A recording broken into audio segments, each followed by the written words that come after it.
इरम जिस तरह हम बात कर रहे हैं, कंडीशंस भी जो है वो ऑब्वियसली डिफरेंट थी। पिंडी से शिफ्ट हुए ये लड़के एंड देन यहाँ आके लाहौर में खेलना पड़ा एंड जो कंडीशंस हैं वो बहुत डिफरेंट थी। मगर रिसेंटली एक इंटरव्यू दिया आकिब जावेद ने एक वेबसाइट को, जिसमें उन्होंने कहा कि टीम्स जो हैं वो पावर हिटर्स पे रिलाई कर रही हैं, मगर हम जो हैं वो अच्छे बॉलर्स पे रिलाई कर रहे हैं, जो कि सक्सेसफुल फार्मूला बिल्कुल है लाहौर कलंदर्स का। मगर कल हमें पावर हिटर्स जो हैं वो कमाल करते हुए दिखे, जहां पोलार्ड थे या टिम डेविड थे। जी बिल्कुल, सबसे पहले तो कंडीशंस की बात जिस तरह मैं कर लूँ, मेरी तरफ से जो मुल्तान ने टॉस जीत के जो बैटिंग का फैसला किया वो सबसे पहले तो एक ब्रेव कॉल थी, मुझे ऐसा लगता है, क्योंकि रिजवान ने कहा कि मैं किसी भी कह लें टारगेट को हमने नहीं सोचा हुआ कि हम इतना टारगेट रखेंगे, बस हमने बैटिंग करनी है। क्योंकि जो कल विकेट था वो डबल पेस था कि उसमें पैच भी था, जिस पे मुझे लगता है हारिस रऊफ ने उस चीज़ को यूटिलाइज किया है। उन्होंने बहुत अच्छी बॉलिंग किया है, एहसानुल्लाह ने किया है, अब्बास अफरीदी ने किया है। जिस प्लेयर ने कंडीशंस को रीड किया, आप देख लें उनकी अच्छी परफॉर्मेंसेज आई हैं। और वही शाहीन की जहाँ तक रही बात, शाहीन कल जो है वो अपने उस तरह से उनकी परफॉर्मेंस नज़र नहीं आई, क्योंकि ऐसा लगता है कि वो ज़्यादा जो है वो अपने सेम वही इमाम वाली बात है कि वो ज़्यादा स्विंग पे अपने रिलाई कर रहे थे और उसके अलावा वो अपने यॉर्कर्स पे जा रहे थे, जिसकी वजह से वो भी प्रॉपर नहीं हो पा रहा था और जमान खान भी, जिसकी वजह से फुल टॉस जो है उनकी अक्सर बॉलिंग हुई है। लेकिन इस विकेट पे 160 जो था, मुझे लगता है कि अच्छा स्कोर हो गया था मुल्तान की तरफ से। और जहां तक पोलार्ड की बात रही, अगर आप देखें तो लाहौर ने कल 3 से 4 कैचेस ड्रॉप किए हैं और पोलार्ड का कैच भी राशिद खान ने अपनी बॉल पे ड्रॉप किया है। तो और तब पोलार्ड जो थे वो 16 पे खेल रहे थे। अगर मुझे लगता है वो कैच पकड़ लेते तो लाहौर और अच्छा इनको रिस्ट्रिक्ट कर सकता था।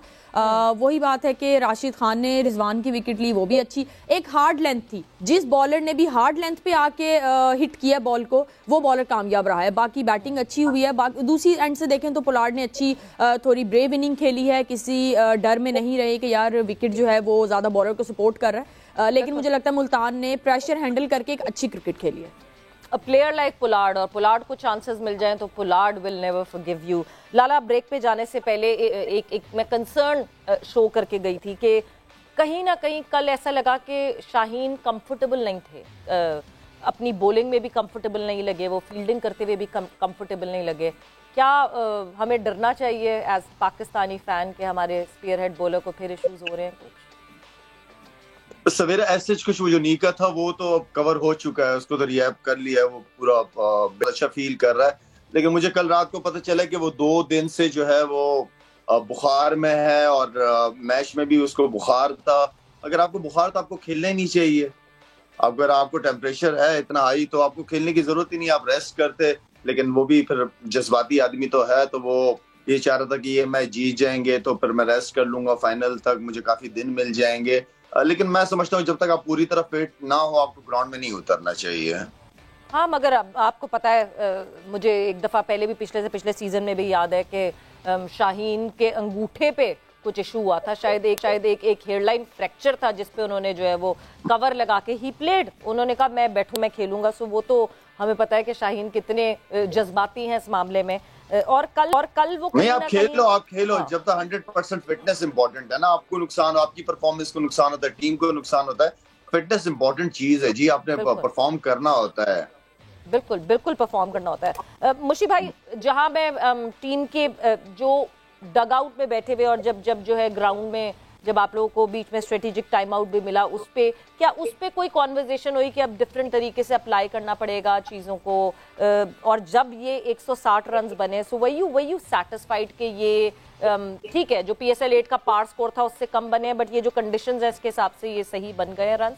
वर यू कॉन्फिडेंट?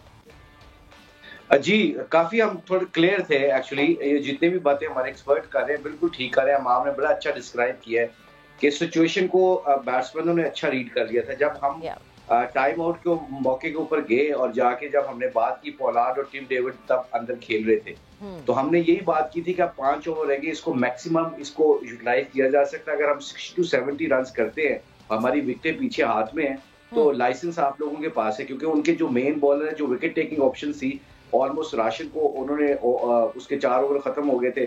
तो फिर ये उन्होंने कहा कि जी बिल्कुल ठीक है, I think we should go for it now. I think वो उसके बाद पोलार्ड की obviously you know like he is a good strong hitter, तो उन्होंने वो हिटें मारी और वो लग गई। तो आई थिंक ओवरऑल देखा जाए तो बड़ी मैथमेटिकली क्रिकेट खेली है, पार्टनरशिप लगी है। जैसे शायद ने एक बड़ी अच्छी बात की कि जब आप चेज भी कर रहे होते हो ना, तो छोटी छोटी पार्टनरशिप की बजाय एक लंबी पार्टनरशिप आपको चाहिए होती है to take the pressure off from the dressing room. जो आपके डग में प्लेयर आने वाले होते हैं उनके ऊपर प्रेशर ऑफ हो जाता है जब कंटिन्यू विकेटें गिरती हैं। और कंटिन्यू विकेटें गिरती इसलिए है कि when you start playing lots of dot ball, और डॉट बॉल जो होते हैं ना 5-7 डॉट बॉल एक 2-3 ओवरों में होना शुरू हो जाए ना, तो आपका नेचुरली प्रेशर बिल्टअप हो जाता है जो 2020 का मोमेंटम है। सो उस मोमेंटम को तोड़ने के लिए समटाइम इन कंडीशन के ऊपर आपने विकेट लूज नहीं करनी, पार्टनरशिप को भी बिल्टअप करना होता है। उसको सबको हैंडल करने के लिए सिंगल इज द की। तो जितनी सिंगलें लोग लेंगे उतना कॉन्फिडेंस भी बिल्टअप होता है। पिच को भी आप आराम से रीड करना शुरू कर देते हो, उसकी पेस से भी आप हो जाते हैं, यूटिलाइज कर लेने शुरू कर देते हैं कि अपनी गेम को यूटिलाइज करना शुरू कर देते हैं। सो आई थिंक ओवरऑल देखा जाए तो हमारी थोड़ी स्ट्रेटेजी जो बनी थी, लड़कों ने बनाई थी, आई थिंक वो पे ऑफ हुई है कल अल्लाह के फजल से। बिल्कुल स्ट्रैटेजी काम आई। बट मिसबाह, कल मुझे ऐसा लगता है जो ऑल टुगेदर लाहौर में माहौल था गर्मा गर्मी का, वो जो है फील्ड में भी हमें गर्मा गर्मी काफ़ी दिखी। और काफ़ी कल जो है फ्रिक्शन थी दोनों टीम्स के दरमियान, प्लेयर्स के दरमियान। बट एक चीज़ जो इस पूरे सिलसिले के बीच में हुई, when Fakhar Zaman was on the crease और रिजवान ने वो बॉल फेंकी जो कि फ़खर की बॉडी से लग के डिफ्लेक्ट हुई और जिस पे रन ले लिया गया। As far as I remember ICC का ये रूल है कि वंस जो बॉडी पे डिफ्लेक्ट करके बॉल जाती है वो डेड हो जाती है, मगर कल उस पर रन दिया गया। Maybe I could be wrong, correct me if you can Misbah. सबसे पहले तो ये बात है कि अगर इंटेंशन उसकी थ्रो की है या रन आउट करने की है तो फिर तो आप ठीक है जी, आपने रन ले लिया। लेकिन अगर उसने वैसे ही बॉल पास ऑन की है, क्योंकि मैंने देखा नहीं हो कि हुआ क्या उस पे, ऑब्वियसली ये रूल नहीं, जहां तक मुझे पता है ये वैसे ही बैट्समैन क्या करते हैं कि अगर उनसे डिफ्लेक्ट हो जाती है तो in the spirit of the game sometimes batsman don't run. Okay, मुझे जहां तक पता है रूल नहीं है कि भाई लग गई है तो आप रन नहीं ले सकते। अगर लग गई है और रन नहीं ले सकते तो फिर वो वर्ल्ड कप के फाइनल में जो चौका हुआ था फिर वो भी ना देते। तो उसी के बाद मिसबाह वो जो चौका हुआ था ना, उसके बाद आईसीसी की तरफ से ये अनाउंस हुआ था कि a deflected ball by the body और any other object in the field would be treated as dead. या I don't know, maybe umpires देखें प्रेशर सिचुएशन में समटाइम्स ये होता है कि आप ऐसी मिस्टेक अंपायर्स भी कर जाते हैं। So that could have happened, उस टाइम पे उनके ज़हन में नहीं या उनको नहीं पता चला इस चीज़ का। इसके साथ साथ ना मैं थोड़ा सा अभी बात एक और भी करना हूँ। हमने पहले बात की कि Lahore Qalandars had a bad day, तो बैड डे नहीं है ये क्रॉनिक डिजीज चल रही है उनकी। जब भी उन्होंने जितने मैचेस में उन्होंने चेज किया सब में यही हुआ है उनके साथ। सो बैड डे तो तब आप कहेंगे ना कि जब चले एक मैच में हो गया आपके साथ, लेकिन जितनी दफा आपने चेज किया है उतनी दफा यही आपने किया है कि आपकी बॉलिंग पहले थोड़े से जो नॉर्मली बाद में बॉलिंग करती है उससे ज्यादा रन दे रही है, और फिर आपकी बैटिंग को बिल्कुल समझ नहीं आ रही चेज में कि how to go about the chase. So ये तो कल भी मैंने यही बात की थी कि ये एक बहुत बड़ा इश्यू है लाहौर का।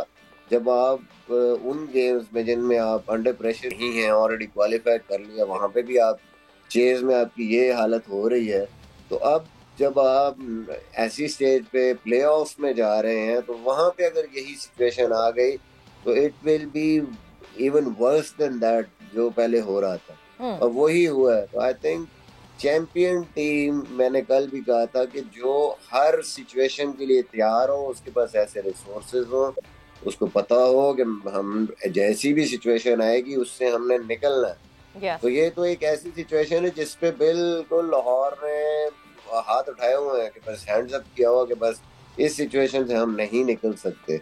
So that is something very very important for them. Even अगर नेक्स्ट मैच में ऐसा है तो उनको बैठ के सोचना पड़ेगा कि भाई हमने इसको किस तरीके से जाना है। वो केयरली ऑन प्रिजर्व करें, थोड़ी विकेट्स, पार्टनरशिप बिल्ड करें, और आखिरी 10 ओवर्स या 5 ओवर्स के लिए एटलीस्ट हमारे पास इनफ रिसोर्सेज बचें कि हम उसको चेज को लेके चल सकें।